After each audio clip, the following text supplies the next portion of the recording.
everybody, it's Joe Parr, founder of the Ladies Working Dog Group. Are you feeling stuck with your gun dog training? Trust me, you're not alone, and that's exactly why you need to be here. Every week, we're bringing you the best tips and hacks to make training your gun dog easy peasy. We'll keep it straightforward, no fuss, just actionable guidance that you can put straight to use. So let's get started.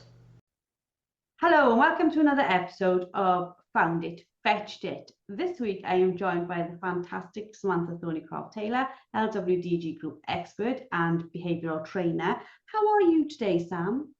I'm really good, thanks, Joe. How are you?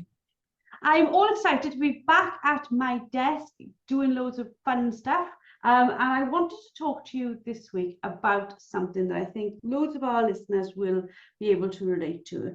And that is basically unraveling your gun dog's bad habits, like where they come from, why they're there. So I wanted to start by talking about what's the difference between, the odd bark and it actually becoming a habit? I think the main difference is, does that odd bark get a reaction? Does it get something from you, or does the dog find itself rewarding? If the postman is a really, really common one. So if your dog barks at the postman, ultimately the postman leaves because he's delivered his letters, he's walked away. So the dog goes, oh, brilliant, I barked at him and he left. So, then it can create that habit where he says, every time I see that person, I bark and that person leaves. And that then can roll on to, next time I see the delivery man or I see someone walking down the street, every time I see anything move outside the window, I've then got this habit of I bark at it and it leaves. So it works and it's self-rewarding. Do you know, we've only been on this podcast for about 4 minutes and I've already learned something, because I've never actually thought about the fact that it goes away, doesn't it? So it shows the dog, oh, my barking here worked. I have done my job. What I wanted to talk to as well about is, like, how do we know the warning signs of when it's turning into a bad habit? Like, what does that look like? So we're talking here about the dog in the window. How do we know when these odd one-off occasions are becoming a habit? Well, I think the biggest telltale sign would be, is it becoming more frequent? And if you can't, the postman leaving is the dog is going, okay, this is working. But also it might be that if you were upstairs working or in the kitchen making lunch or whatever, the dog barked and you came rushing through to the front room and said, oi, stop that. And then you left again. But the dog sort of went, okay, I got your attention as well. So if it becomes more frequent in its happening, or if it starts happening with other things as well. So obviously we've spoken about that barking moving on to different things, different objects and whatever moving past the window. But if it then becomes you're sat cooking your dinner and the dog's in his bed and all of a sudden he barks, has that barking then transferred across to a different situation within your household and your daily life? As most people know, we've invested, I shall say, in a dog for my daughter, which is one of these poodle crosses. Cross what? I'm not really sure. I think we've settled on Pushon, and he is so yippy. And like having spaniels, I've never really had to live with this, and this, like, these barks for everything. So, like, for example, he'll bark to go to the toilet at the back door, which I'm like, well, that's a good bark, because you're going to tell me that you don't want to do it on my floor. But then he'll bark if he wants you to pick him up. He'll bark if he can't find his toy. It's like it's a constant thing. And I'm very conscious of what you just said, but it is very easy to start responding to them, isn't it? You like not like a child saying ma'am, but a little bit like a child saying ma'am. So you engage with them to find out what that bark was to begin with. Exactly that, and it often stems from can often stem from when you've got your new puppy and you're trying to house train it. At 3 o'clock in the morning it starts whining and it maybe barks, and so we go down and let it out because they haven't got a very big bladder, and there's a high percentage chance in those first few days that they're going to need to go out in the middle of the night. So even in that instance, when we're trying to help the dog learn to be clean within the house, we're already going down that path of responding to the noises the dog has made, which means that we're also responding to his attention seeking. So what you said about your daughter's puppy just then, you know, yes, he's learned very well, if I make a noise, they let me out to go to the toilet. But he's also learned that making a noise gets your attention. So he's more likely to do it at as many different points of the day as he can. And you're then left with that puzzle of, what do you want? And even if you don't know what he wants, he's got your attention. So his barking worked. He's won. Without a doubt, like I'm very conscious of what I'm aware of. So for example, if he's in the crate and he's happy and he's settled, I know he's been to the toilet and I know he's had food, etc., and he barks, I'm very clear with the whole family, you do not open that door while he's barking, because otherwise the bark means let me up to the crate, etc. But it is very difficult on ones like I'm at the back door or I can't find my toy, to think, what is it, like you just said, that he's trying to tell me? You know, obviously he's not trying to have a full-on conversation with me, but it is very difficult to know when we should acknowledge and when we shouldn't. It is. And I think, you know, in your situation, you'd almost be looking to preempt what you think might come. So look to see if there's any patterns of behavior that, you know, come through. Does he start sniffing around the bottom of the kitchen counters before he moves to the back door? Does he wander around the house as if he's looking for something before he barks because he can't find his toy? You know, is he putting those steps in motion, or has he just learned that actually I don't really know what I want myself, I just know I want something, so therefore I'm going to bark?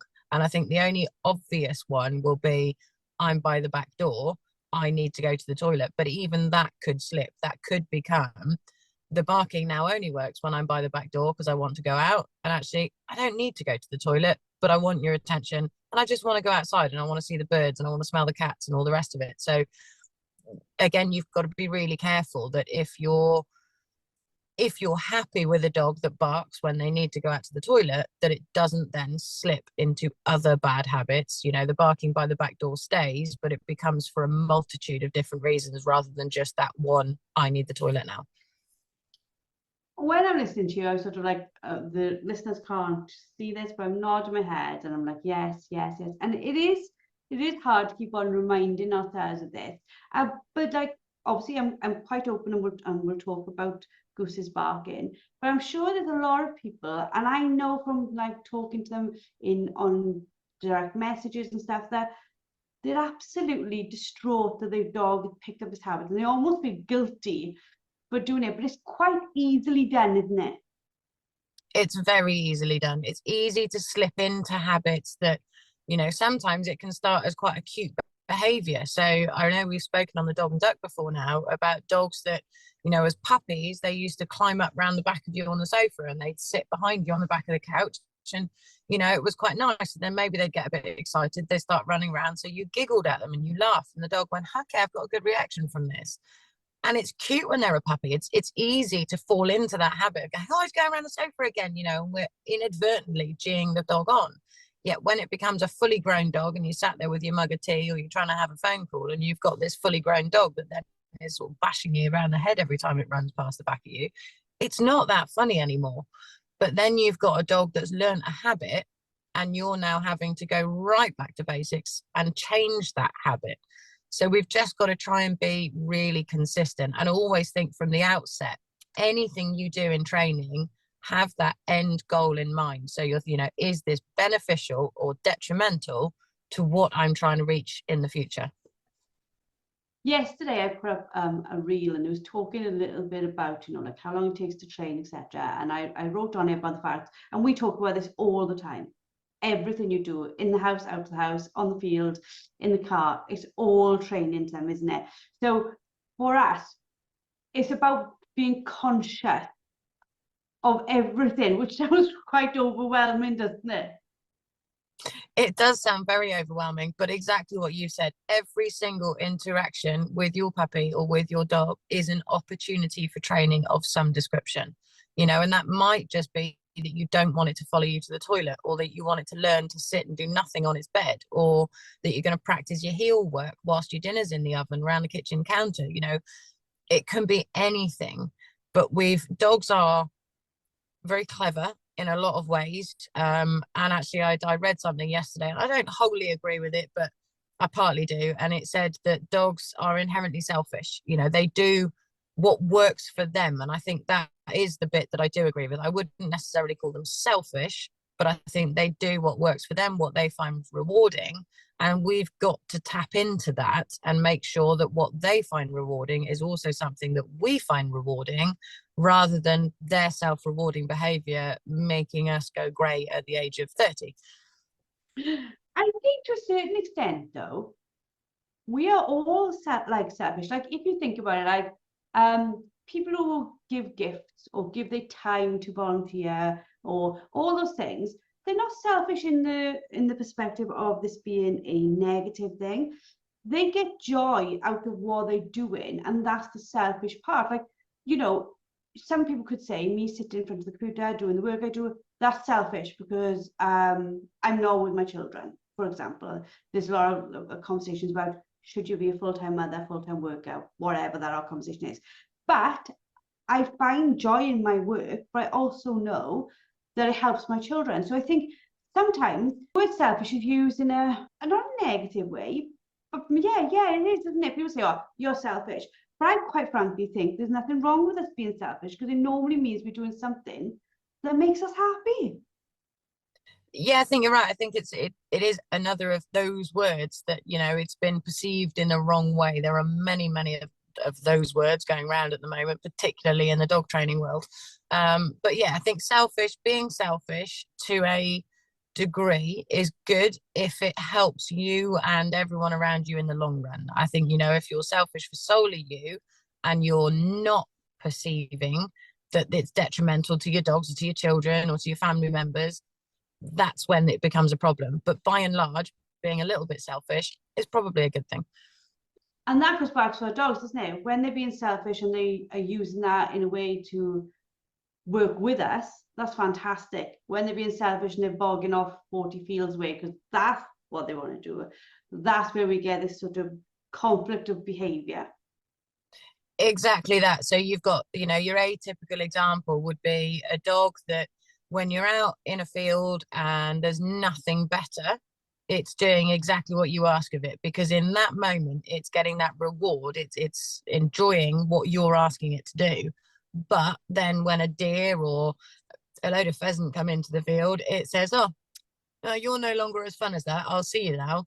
That's the dog being selfish in a way that's detrimental to your relationship. So that's where you would then need to put that correction in and say, now hang on a minute, fella, we're providing you all the fun and the stimulation and the engagement that you need over here, and it is rewarding. We need to make ourselves almost more rewarding than the exciting thing, but also teaching the dog that going after the exciting thing and doing that self-rewarding behavior isn't acceptable. So it's finding that balance. Do you think as well, though, like we talked a little bit briefly now about the fact that not that we are the cause of it, because that's unfair, but sometimes because we're not aware of everything, we encourage the behaviors we don't want to see. Do you think that like this inconsistent behavior on our part is where we need to focus first? Because it's very hard to explain to a dog that what it's doing is wrong, for want of a better word. Again, what words we use have consequences. But you know, if a dog, for example, is running after a deer, that's what it's meant to do. It's meant to do that in nature. If it was wild, that's what it would do. So was it our consistency beforehand in teaching, like leave, etc., that sort of starts this off? Does that make sense, what I'm saying there? It does make sense. And yeah, I think it's that lack of consistency or the inconsistency is what's not taught the dog. You know, he's not living 20,000 years ago. He doesn't need to go and chase down his prey anymore. You know, I mean, I think if you look at a dog that steals household items, for example, you know, our inconsistency often comes in because when we're out in the field with a tennis ball or a dog training dummy, we make a load of happy fuss and praise when the dog picks an item up and it goes, oh, you're pleased with this, and it's more likely to come back to you and to share that item with you. And we can be consistent in building that behavior pattern out in the field. But then when we go home and it picks up the socks, the slipper, the TV remote, your glasses, so often the human completely loses the ability to be consistent as they were out in the field. And all of a sudden we start turning into this high pitched, shrill, cross human that chases the dog around the coffee table. And I know I've spoken about this before, but then you've got the dog that goes, okay, you're cross. I don't want to come back to you now. So they're more likely to start running away with that item. And, you know, if you snatch it off them, if you get too cross, if you are too overbearing in your correction, the dog is not only learning that whatever item it stole got your attention, it's also learning that whatever item it stole you perceive as quite high value, and that it's going to lead to you being cross with the animal. So if you repeat that behavior enough times, it could potentially lead into something like resource guarding. If the dog then is feeling that you really want this item and you're going to start getting, I can't think of the word I want, you know, a bit overpowerful and a bit overbearing about it, then the dog might go, well, hang on a minute, you want it that much, I want it that much, so actually I'm going to be protective of this item too. You know, and if so, you've almost got, well, a multitude of issues that have come in there. You've got the attention seeking, you've got the potential for resource guarding, but that also can then cross over into your training when you're out in the field. If you said to your puppy in the morning, or if you got cross with your puppy in the morning because it stole the TV remote, and then you can't work out why it doesn't want to bring the canvas dummy back to you in the training field in the afternoon, you'll probably find that it's linked together. And it's these connections, isn't it? It's about teaching ourselves to be aware of the consequences of everything, because we are in a position where even the simplest things we do, because the Gundog is always learning, the simplest things we do that we think are completely unimportant become a very much a focal point for the dog. Do you think that the bad habits, they become almost they almost affect the dog's well-being? So for example, like you said, they're picking stuff up all the time, we shout, we whatever, we say give it back, we get cross, then the dog gets confused and lost as in why we are upset with that in the house but not in the field. We end up causing a large amount of confusion in the dog of what it is we actually want. We do, absolutely. And again, it comes back to that lack of consistency, because one minute we're happy when the dog's bringing stuff back to us and picking it up, and the next minute we're cross when it's picking stuff up and not bringing it back to us. You know, and actually we're creating the fact that it's not bringing it back to us because we're cross. Whereas if we looked at that situation and went, okay, you've got an item, which I quite like. I like being able to change channel on my telly at night. So I want it back, but I have to be happy and consistent and encouraging and welcoming to my dog at that point in order to get the item back that I want. I also need to realize that I've either got to put it out of reach, or and this is the bit that you really want to do, is teach the dog what items are available to it and what items aren't. So look at it again as that training opportunity. Instead of getting cross and leading to more issues with your training, be nice, be happy, but then find that additional training opportunity. Teach the dog leave, teach it drop, teach it, you know, to do something else instead, but so that the dog is still getting reward from making the right choices ultimately. And those right choices are the ones that benefit both of you and therefore benefit your partnership moving forward. So there's some habits that we've talked about which are created by us as humans, by, you know, inadvertently, but they are created by us. And those habits then go on to become behaviors. But there are also sort of behaviors that we see that didn't come from a long list of us inadvertently rewarding something. There could be an event that triggers something in a dog, and then that becomes a behavior, an instant behavior, an instant response. And we didn't do anything wrong in another way, again, using the word wrong, but we didn't do anything to cause it, did we? Yeah, I think there are things that, you know, can just happen. Ultimately, I think most things do come back to the human. It's, you know, we probably put the dog in a situation that it wasn't ready to cope with, or it took us both by surprise. You know, if you're taking your puppy for a walk and it gets jumped on by a big dog, well, we didn't make that big dog jump on our puppy, and we don't own that big dog, so you know its training isn't um our thing to deal with. But by the same token, if we weren't walking our puppy wouldn't have been there in the first place. So I think it's there are things that can just trigger, you know, you can get a one event thing happens, but by and large most things, in my opinion, come back to something the human did in the first place, be it intentionally or unintentionally. I'm a coach for a gentleman called Jack Canfield, and the first thing he teaches you is to take 100% responsibility for your own life. And he goes into it in quite depth. And a lot, when I first got like shown the idea or introduced the idea, I was like, what? It can't all be our fault. But it was a little bit like you just said, there's a set of patterns or consequences or choices that may or may not have led you up to that point. So, for example, you're in a bank and the bank gets robbed. There was nothing you could do about that. But what you can do is deal with how you deal with it after. But that's dealing it from a human perspective. But from a dog's perspective, how they choose to deal with it, we cannot control. What we can control is how we choose to help the dog get through it, isn't it? Yes, exactly that. And it's almost going a bit psychological there, isn't it? But it is sort of taking responsibility for everything that's happened, even if you intentionally meant it to happen or not. You know, it's still your responsibility to fix it or to resolve it. You know, if going back to the dog being jumped on by a bigger dog, it could then become scared of big dogs. It could become reactive to other dogs. You know, so it's then up to us to ensure that our dog realizes, A, not all dogs are scary. B, it was just kind of one of those things, and I'm sorry, mate, but we're going to help you get through this. And C, if you listen to me, if you respond to me, you know, realize that I've got your back. I am always out to protect you, even if we end up in a situation that we didn't think we'd be in the first place. And this is sort of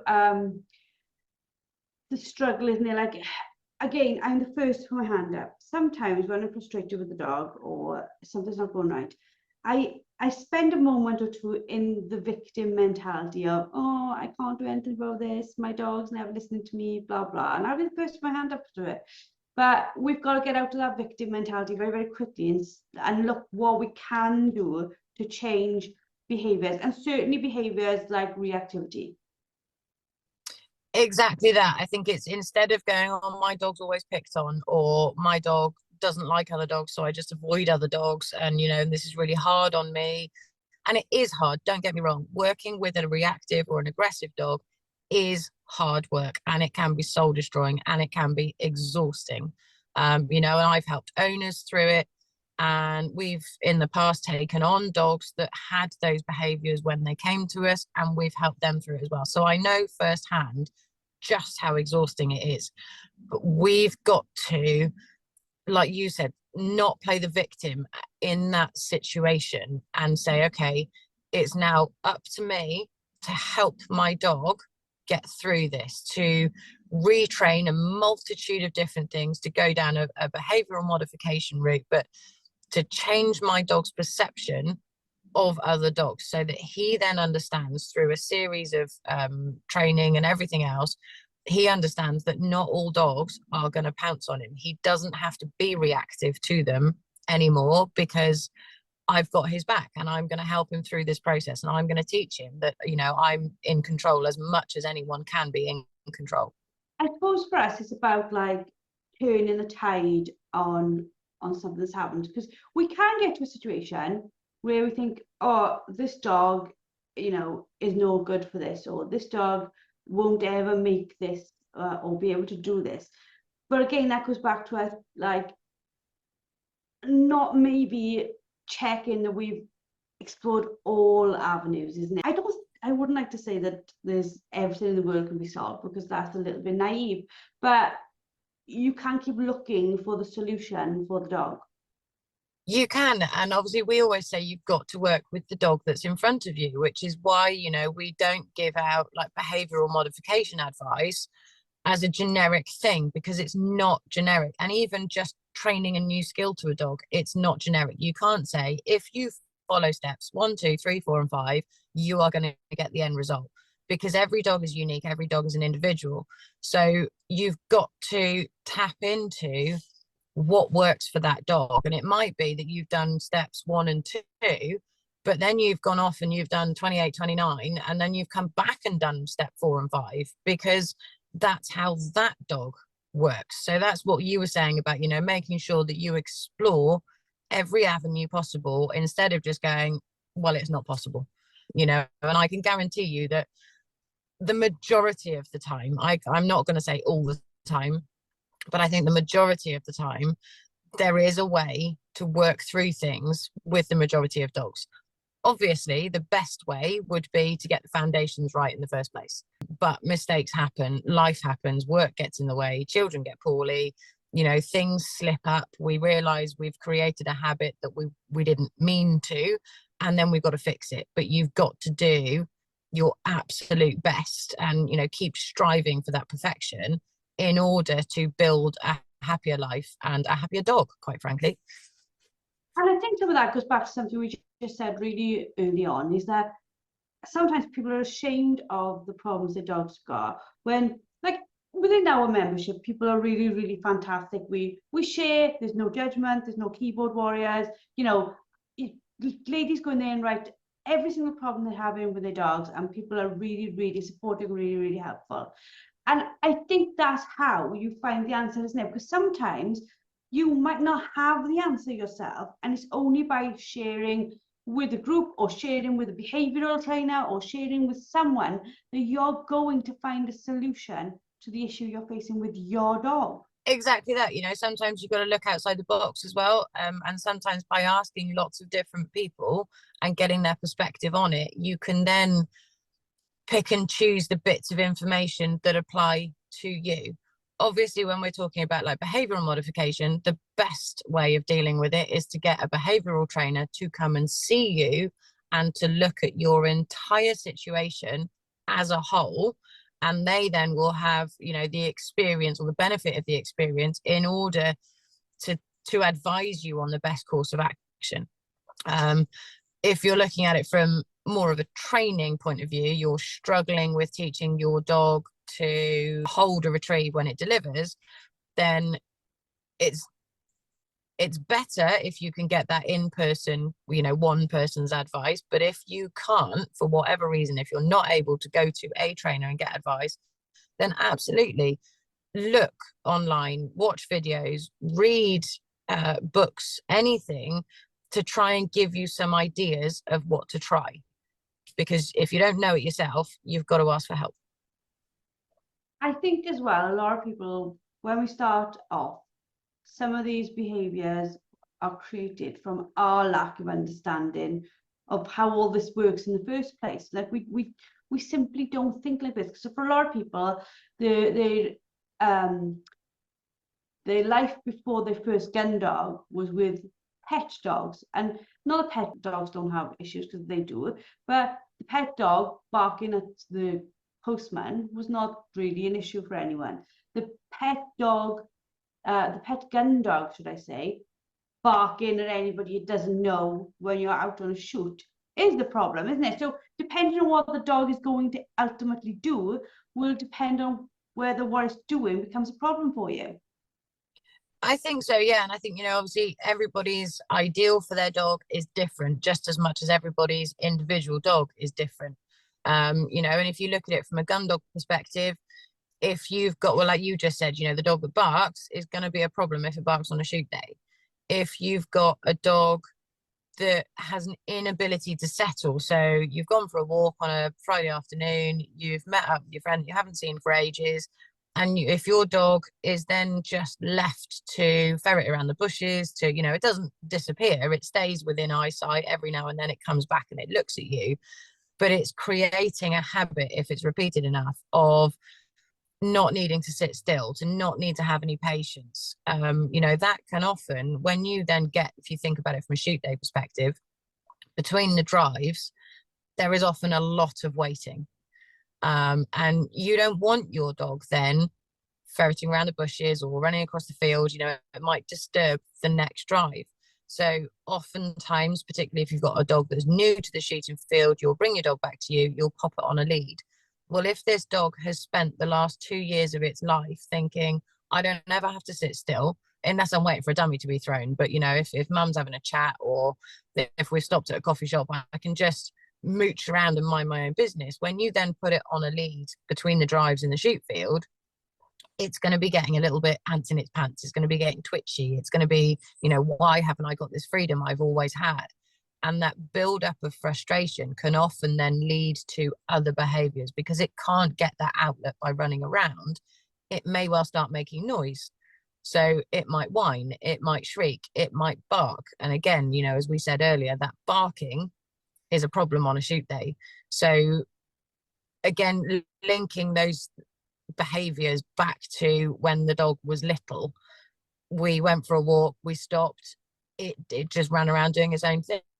It's then become a problem later down the line when we're asking our dog to achieve its job.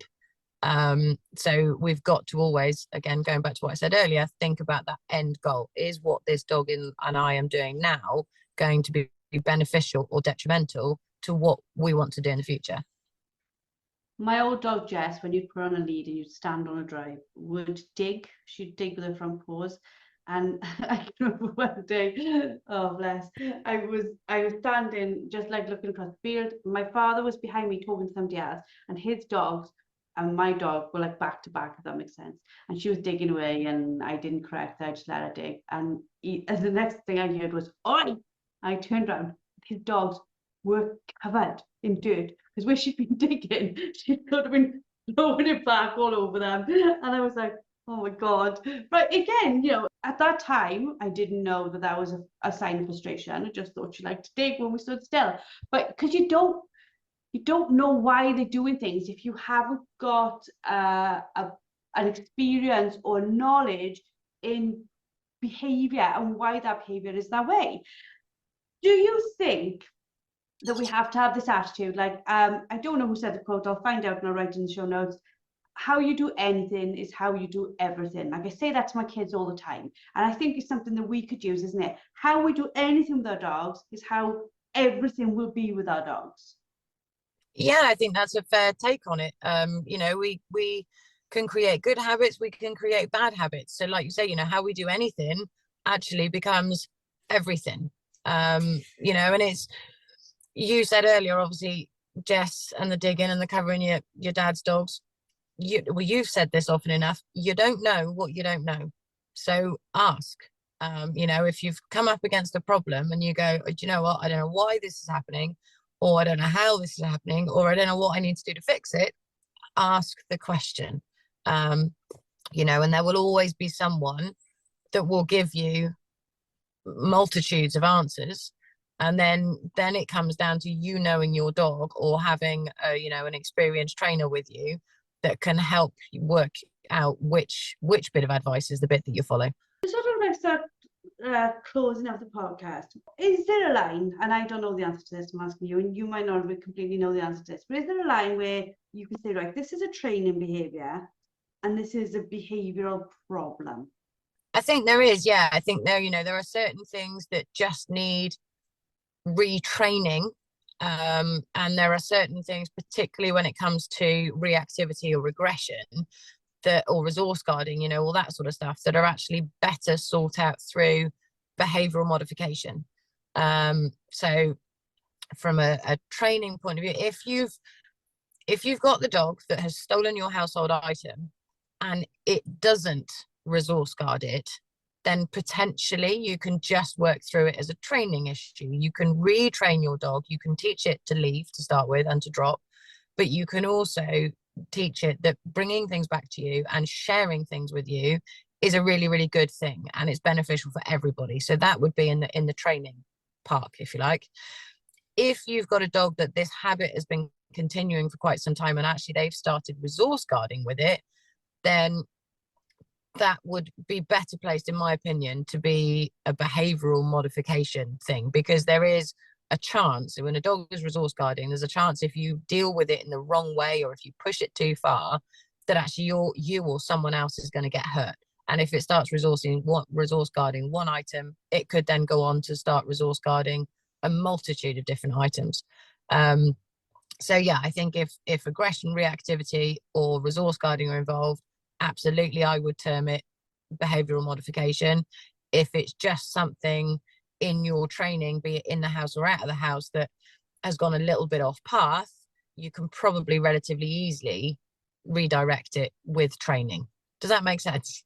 Yeah, so basically when there's a negative emotional behavior response from the dog, that is a behavioral modification job. Like you said, if my dog had my keys and just wouldn't give them to me, but I see nothing in the dog, he's just holding on to them without an emotion attached to it.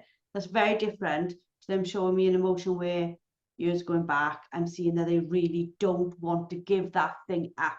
One is do you want this or don't you? The other is I'm not giving this to you and I'm going to protect it. I think that's a pretty fair way of describing it. Yeah, and it's like resource guarding. If you try and sort of go, I'm not having this, I'm going to take it from you, and the dog snaps and you leap backwards and go, oh, I wasn't expecting that. Very quickly, some dogs will cotton on to the fact that actually snapping at you means they get to keep that item. So in trying to resolve it, you've actually made it worse.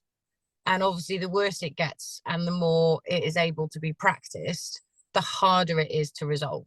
So anything, I think your way of saying it is a good thing. If it's got that emotional attachment, then potentially go almost straight to the behavioral modification route. Seek out a behavioral trainer, ideally a Prama-based one, and just get that fixed before it escalates too far. Absolutely. So for those of you who are listening who are members, there's so much training within our study hub. There's so many masterclasses, so many courses. We are here to help you. If you are struggling with something, please, jump on Ask Us Anything, jump on the live coaching, ask the question, or DM one of us, or, we're here to help you 100% all the time. You are not in this alone with your dog at any time. If you're not a member, as Sam said, seek out a behavioural trainer. There's a lot of people giving advice who maybe don't know enough about dogs themselves, I shall say. And that's not a thing. But if you're going to go and seek advice, go and seek advice from somebody who can actually do what it is they're saying you should do. I can remember somebody saying to me, you never take financial advice from a broke person. I don't know, I might have read that in a book and I thought, absolutely right, I wouldn't. If you go seek financial advice, you go to an expert. If you go to a business, grow a business, go and find an expert. And I think almost, not that it's lost in dog training, but like anybody will just chuck something into the mix, like, I don't know, just random stuff, and people go try it, and I'm like, is that person an expert in the thing you're struggling with? And I think that's important, isn't it? Is seek out expert advice, because like you said, you can sometimes make something worse rather than better. Exactly that, and we do see it a lot, and obviously everybody is an expert in their own opinion, but it's finding the people who actually do, they've had more than a handful of dogs, and again, I read something yesterday that it was about aggression in Cocker Spaniels, and one of the replies on there was something along the lines of, you never get aggression in a Cocker Spaniel. I've had 3 of them and never have I had an aggressive bone in any of them.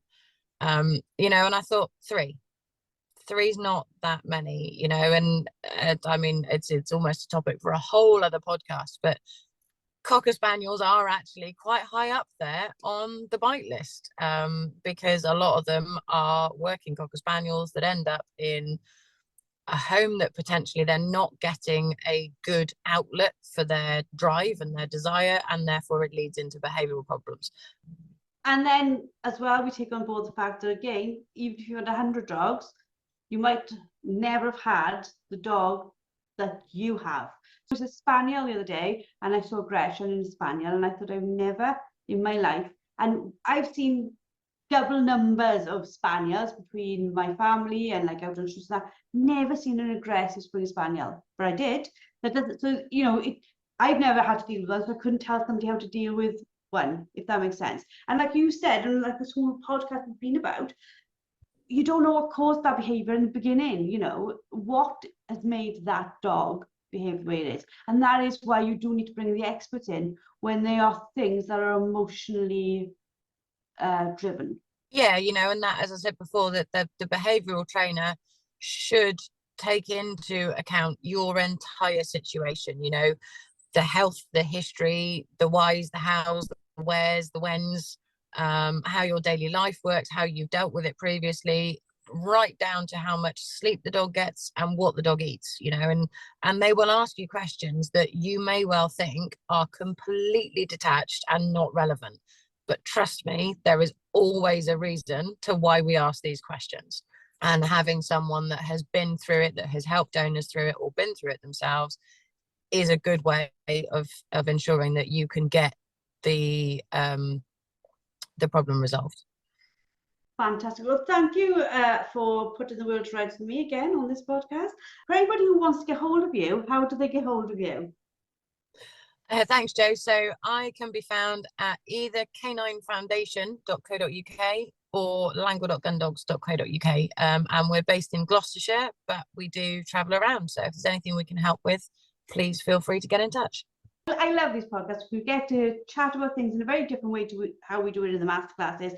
Masterclasses are very much how to fix something or how to teach something, whereas our podcasts are very much more like why we do things or why things are that way. And I absolutely love them. For anybody who is listening, if you would like to join the membership, we are open at the moment. The doors will be closing shortly. We've got quite a lot of stuff coming up, and we will be closing the membership for a little while, focusing on the members we have. So if you want to join us, please make sure you do so quite soon. And for those of you who want some information or want to just try out some of our stuff, just go along to our Instagram, have a little look there. There's lots of ways that you can access some of our free training. There's also some quizzes. There's loads of cool stuff on there that you can do too. If you are one of our members, we shall see you in the membership and see the rest of you next week. That's it for today's episode. A massive thank you for tuning in. Don't forget to head over to the LWDG and sign up for our membership. Get access to expert-led training, a wonderfully supportive community, and the resources you need to become a confident and skilled gun dog trainer. Let's take this journey together, because no woman should have to train her gun dog alone. We'll see you all next week.